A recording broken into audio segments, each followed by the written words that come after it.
જીવ જીવ છે, આ ટેક્સ પે કરે છે એનો જીવ જીવ નથી. વીઆઈપી માટે જે સર્વિસ છે એ આ લોકો માટે કેમ નથી? મારા ઘરનો સ્તંભ વયો ગયો છે, હવે તમે મને પાછો આપો. આ છોકરાઓનું શું, આનું ભવિષ્ય શું? નહીં, મને ન્યાય જોઈએ. ये दर्द है सूरत के शैलेश भाई कलथिया की पत्नी का। 22 अप्रैल को पहलगाम में हुए आतंकी हमले में शैलेश भाई की भी मौत हुई।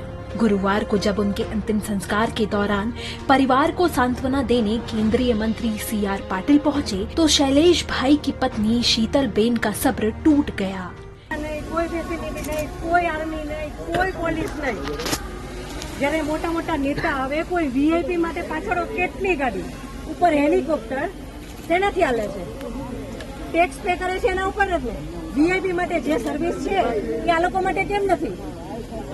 હું નીચે આર્મી કેમ્પમાં ચિલ્લાઈને કહેતી હતી કે ઉપર કેટલા લોકો જખમી છે, તમે લોકો જલ્દી કંઈક કરો.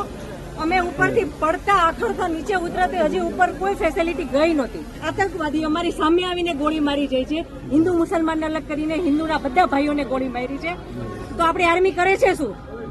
લાખોની સંખ્યામાં આર્મી હતી ત્યાં. અને જે ટુરિસ્ટ પ્લેસ છે ત્યાં કોઈ આર્મી મેન નહીં, કોઈ પોલીસમેન નહીં, કે કોઈ ફર્સ્ટ એડ કિટ નહીં, કાંઈ જ સુવિધા નહીં. એમાંથી એક આર્મી મેન એવું કહે છે કે તમે લોકો ઉપર ફરવા શું કામ જાઓ છો? હવે તમે મને એ વાતનો જવાબ દો. જો આ રીતનું હતું તો તમે અમને જવાબ શું કામ દો છો? મારા ઘરનો સ્તંભ વયો ગયો છે, હવે તમે મને પાછો આપો. મને પાછો આપો, મારે બીજું કાંઈ ન જોઈએ.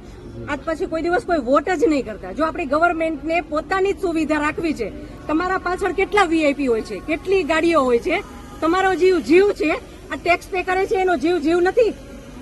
આ છોકરાઓનું શું, આનું ભવિષ્ય શું? આને ડોક્ટર બનાવી છે, આને એન્જિનિયર બનાવો છો, હું કઈ રીતે બનાવીશ? નહીં, મને ન્યાય જોઈએ. મારા છોકરાનું फ्यूचर खराब न થવું જોઈએ. जब शीतल बेन अपना दर्द बयां कर रही थीं तो मंत्री CR पाटिल सिर झुकाए खड़े रहे।